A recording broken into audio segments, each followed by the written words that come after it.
زندگی خبر کی، جسے عالم برزخ کہتے ہیں۔ دوسری زندگی شروع ہوگی مرنے کے بعد، حشر کا میدان، قیامت، ایک لمبی زندگی، اللہ کے فیصلے کے بعد، حساب و کتاب کے بعد۔ جنت جانے والا ہمیشہ کے لیے جنت چلا جائے گا، جہنم جانے والا ہمیشہ کے لیے جہنم چلا جائے گا۔ ایک لمبی لمحدود زندگی ہے۔ ہم کتنے بے وقوف ہیں، کتنے احمق ہیں، کتنے نادان ہیں کہ ہم دنیاوی زندگی ہی کی فکر کرتے ہیں، ہماری اپنی بھی اور ہماری اولاد کی بھی۔ سمجھ میں آ رہی ہے بات؟ ہم کتنے بے وقوف ہیں، کتنے احمق ہیں، کتنے نادان ہیں، ہم ہماری اپنی بھی، ہماری اولاد کی بھی دنیا ہی زندگی ہی کی فکر کرتے ہیں، آخرت کی، برزخ کی، حشر کے میدان کی زندگی کی ذرا بھی فکر نہیں کرتے۔ وہاں ہمارا کیا ہوگا، ہمارے بچوں کا کیا ہوگا، ہماری زندگی وہاں کیسے گزرے گی، کامیاب کیسے ہوں گے، تاریک اور اندھیری زندگی خبر کی ہوگی، وہاں ہم کیسے کامیاب ہوں گے، نجات کے راستے کیا ہوں گے، نجات کے اسباب کیا ہوں گے، نجات کے آفرز کیا ہوں گے۔ سب سے آسان آفر کیا ہے، سب سے آسان سبب کیا ہے نجات کا، وہی آپ کے سامنے پیش کرنا چاہتا ہوں کہ اگر کوئی آدمی مرنے کے بعد کی زندگی پر یقین رکھتا ہے، رکھنا چاہیے۔ اگر مرنے کے بعد کی زندگی پر کسی مسلمان کا یقین نہیں ہے، وہ مومن نہیں، چاہے اس کا نام عبداللہ ہو، چاہے اس کا نام محمد ہو، چاہے اس کا نام حسین ہو، چاہے اس کا نام فاطمہ ہو، چاہے اس کا نام عائشہ ہو، مرنے کے بعد کی زندگی پر اگر اس کا ایمان نہیں، مرنے کے بعد کی زندگی پر اس کا یقین نہیں، لاکھ وہ اپنے آپ میں دعویٰ کر لے کہ میں مسلمان ہوں، میرے رب کی قسم۔ مولانا شہباز صاحب تشریف فرما ہے، مولانا حارث صاحب تشریف فرما ہے، سامعین میں کئی علماء تواضعاً وہاں بیٹھ گئے ہیں جو یہاں بیٹھنے کے لائق و فائق ہے۔ پوچھ کر دیکھیں، مرنے کے بعد کی زندگی پر کسی کا ایمان نہیں ہے، وہ مومن نہیں ہے، وہ مسلمان نہیں ہے، وہ تو غیروں میں شمار ہو جائے گا۔ جب ہمارا ایمان اور یقین ہے کہ مرنے کے بعد کی ایک لمبی اور اہم زندگی ہے، وہاں اگر کامیاب ہونا ہے تو وہاں کامیاب ہونے کے جتنے اسباب ہیں، ان تمام اسباب میں سب سے آسان سبب کیا کہ اپنے بچوں میں سے کسی کو کوئی حافظ بناتا ہے، وہاں کی زندگی 100% کامیاب ہے۔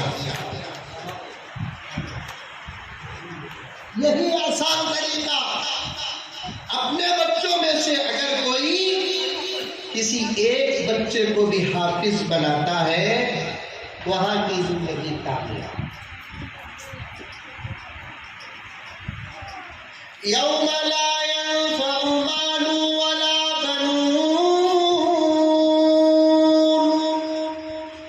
قیامت کا دن ایسا ہوگا جہاں کوئی کسی کو کام نہیں آئے گا، یہاں تک کہ کسی کے بچے ماں باپ کو کام نہیں آئیں گے، کسی کی دولت مالدار کو کام نہیں آئے گی۔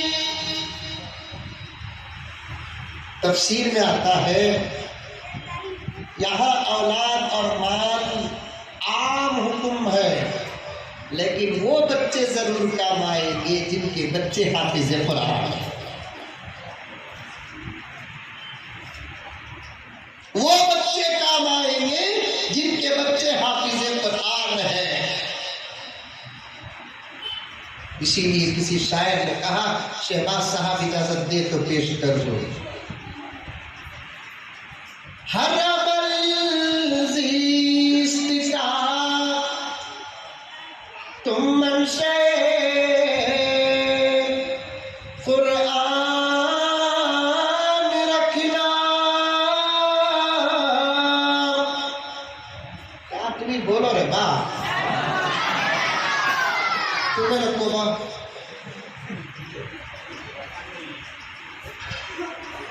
شاعر کہتا ہے تم اپنی زندگی کا ہر عمل قرآن کے مطابق رکھو۔ حرم الزیست کا تم منشے قرآن رکھنا، عظمت دین پہ قربان دل و جان رکھنا، عظمت دین پہ قربان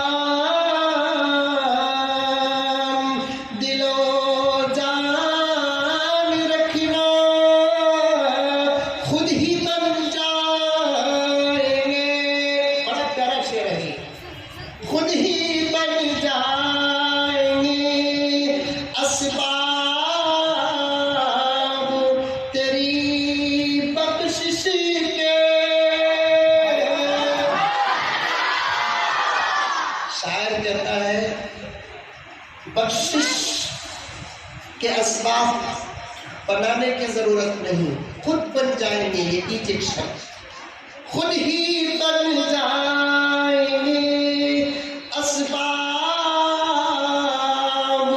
تیری بخشش کی، اپنی اولاد میں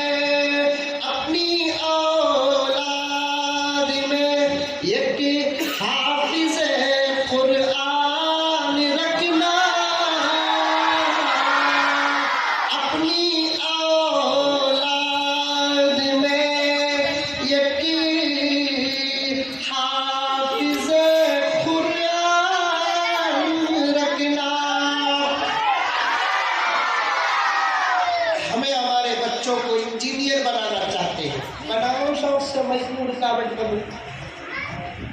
اگر میں کہوں کہ کیوں نہیں بچوں کو انجینئر بناتے تو پھر زمانہ ہم پر فتویٰ لگاتا، دیکھو مولانا کتنے پرانے خیالات کے ہی یہ زمانے میں انجینئر بھی بننا۔ حضرت مولوی صاحب قوم کودتے فتوے دیتے نہیں جتنا قوم مولوی صاحب کو فتوے دے رہی ہے آج کل۔ کیا فرق ہے؟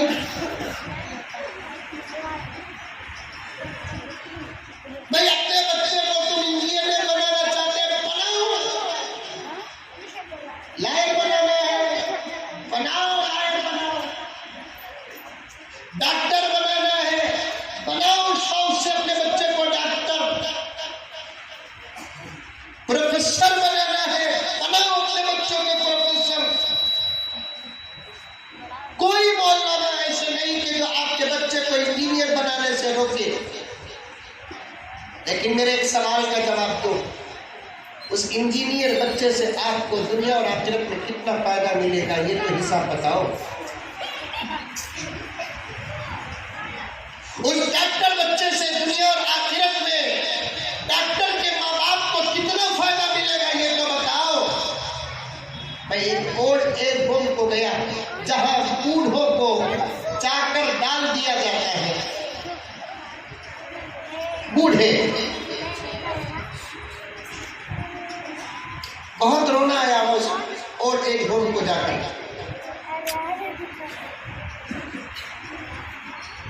جو لے کر گئے تھے مجھے بتانے لگے کہ حضرت انہوں یہاں کے ہندو بھائی بھی ہیں، مسلمان بھی ہیں، سب ہیں، بہت سارے۔ کہاں کا میں نہیں بتاؤں گا۔ یہ بوڑھی عورت کے پاس مجھے لے کر گئے، لے کر جانے والے صاحب نے کہا کہ مولانا یہ الحمدللہ مسلمان ہے۔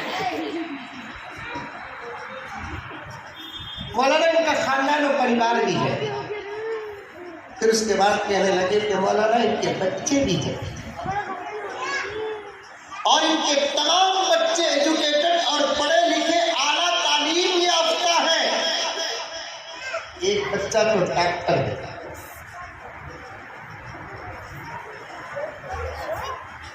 تقریباً 70-80 بوڑھے مرد عورتیں تمام مذاہب کے وہاں پر تھے، جن میں سے 50 کے قریب مسلمان بوڑھے مرد اور عورتیں تھیں، جن میں سے کچھ تو لائق تھے، کچھ تو بالکل عجیب و غریب حالت میں تھے۔ ایک تو وہ کہ جن کا بچہ ڈاکٹر ہے اور دوسرے بچے پڑھے لکھے. میں بیٹھے بیٹھے اس اولڈ ایج ہوم کے ذمہ دار سے پوچھا ان میں سے کوئی بوڑھا ایسا بتا دو جس کا بیٹا عالم یا حافظ ہو.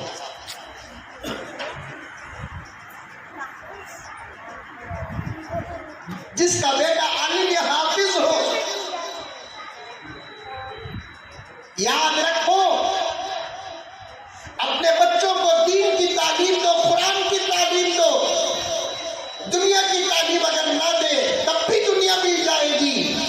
غور سے سننا, آخری اوقات پر پہنچا ہوں میں, کیونکہ 9 بجے کے بعد کرفیو کا مومنٹ ہے. میں قانون کو ہاتھ میں لینا نہیں چاہتا. میں افسر صاحب سے اور ہمارے مخصوص صاحب سے گزارش کرنا چاہتا ہوں کہ تاہا اپنے مقصد پر گامزن ہے اور بڑی تیزی کے ساتھ آگے بڑھ رہا ہے. آپ اس رفتار کو دھیمی نہ کریں بلکہ یہ سلسلہ جاری رکھے. کاش کے مغرب کے وقت ہونے کا جلسہ اگر ظہر کے وقت ہوتا تو اثر تک اس عاجز کو حالات پیش کرنے کا موقع مل جاتا.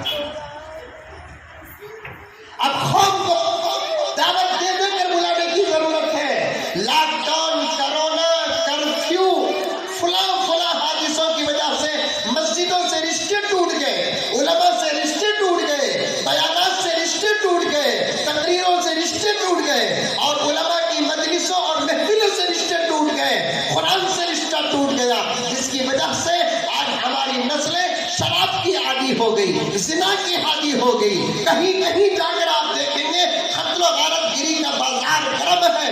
اس لیے ہم کو بڑے غور و فکر کے ساتھ کام کرنے کی سخت ضرورت ہے. مسجدوں کو آباد کرنے کی سخت ضرورت ہے. عرض میرے دوستوں میں عرض کر رہا تھا آپ کے سامنے کہ آپ اپنے بچے کو جو چاہے وہ بناؤ, لیکن یہ بات یاد رکھو تمہارے بچوں کو تم دنیا کی تعلیم دو یا نہ دو, دونوں صورتوں میں تمہارے بچوں کو دنیا مل جائے گی.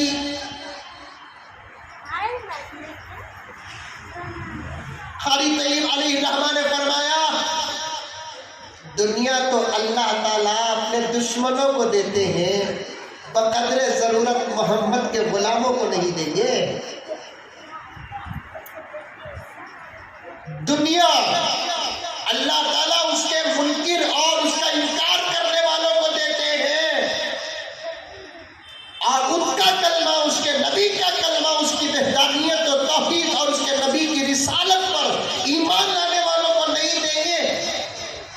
ضرور دیں گے. دنیا کی تعلیم دو یا نہ دو, دنیا تو مل جائے گی, لیکن ایک بات یاد رکھو دین کی تعلیم دو تو دین ملے گا, ورنہ دین نہیں ملے گا. دین کی تعلیم دیں گے تو دین ملے گا, دین کی تعلیم نہیں دیں گے تو دین نہیں ملے گا. یہ شرط ہے دین کو پانے کے لیے دین کی تعلیم کا حاصل کرنا. اللہ تبارک و تعالیٰ اس مدرسے عربیہ طاہا کو نظر بد سے بچائے. حالات پر حالات ساری دنیا میں چلتے رہے, لیکن انہوں نے ان بچوں کی زندگی اور ان کے لمحات کو برباد ہونے سے بچاتے ہوئے, طریقے اپناتے ہوئے, خصوصی طور پر مولانا حارث صاحب اللہ تعالیٰ ان کے خدمات کو قبول فرمائے, اور یہ ذمہ دار حضرات. اور ایک بات کیا ہے معلوم, طاہا اپنے مقاصد میں کامیاب کیوں ہو رہا ہے معلوم. آخری بات بول کر اپنی بات ختم کر دوں. مجھے کسی کو چڑھانا بھی نہیں, اتارنا بھی نہیں, جو ہے, جو نہیں.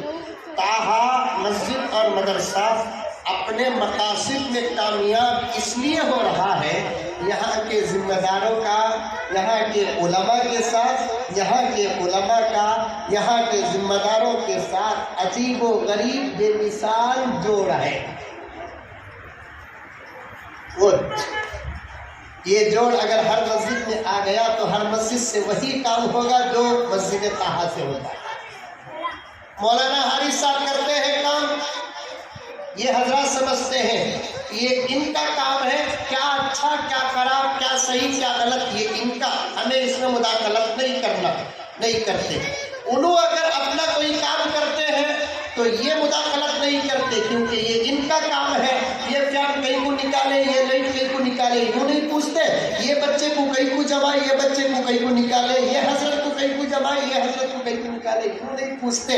جب اس قسم کا تال میل ہوتا ہے نا تو کام منزل اور مقصود تک پہنچنے میں دیر نہیں لگتا. یہی اصل بات ہے.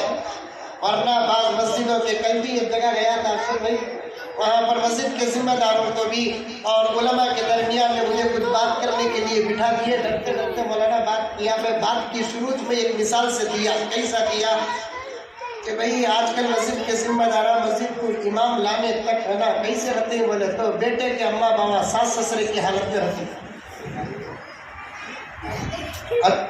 بیٹا رہا تو شادی تک وہ بیٹے کے واسطے جورو تلاش کرتی، باٹا کے چپل گھسے تک پھرتے، ہر قسم کی خوبیاں تلاش کر کو بیٹے کو لے لے کر کو شادی کر کو چھوڑتے. 2 مہینے نہیں گزرتے وہ بھوکو وہ ساس سسرے سے نہیں ہوتا. ویسا مسجد کے ذمہ داروں کا بھی قصہ، حافظ ہونا، عالم ہونا، آواز اچھی ہونا، مفتی ہونا، فلاں مدرسے کے فارغ ہونا، کیا کی ہونا، کدھر کی ہونا، بول کو تلاش کر کو لے لے کر کو رکھتے ہیں. اتنی تلاشی کے بعد امام صاحب بھی خوش ہو جاتے ہیں. میں تو نکلتا نہیں نکلا تو میرا جنازہ نکلنا کو بول کو، لیکن 2-3 مہینے کے بعد وہ صدر وہ امام کا مخالف ہو جاتا ہے. وہ صدر سے وہ امام کا مخالف ہو جاتا ہے. مخالفت سے کام نہیں چلتے، موافقت سے کام چلتے ہیں. مخالفت سے کام نہیں چلتے، موافقت سے کام چلتے ہیں. میں جب بھی طہا کو آتا ہوں مسجد کی نسبت سے یا مدرسے کی نسبت سے خدا کی قسم اللہ کو گواہ رکھ کر کہتا ہوں، جب بھی یہاں سے جاتا ہوں تو دعائیں دے کر خوش ہو کر جاتا ہوں. اللہ تعالیٰ یہ سلسلہ ہماری اپنی حیات تک نہیں قیامت تک جاری رکھے. آمین ثم آمین. وآخر دعوانا ان الحمد للہ رب العالمین.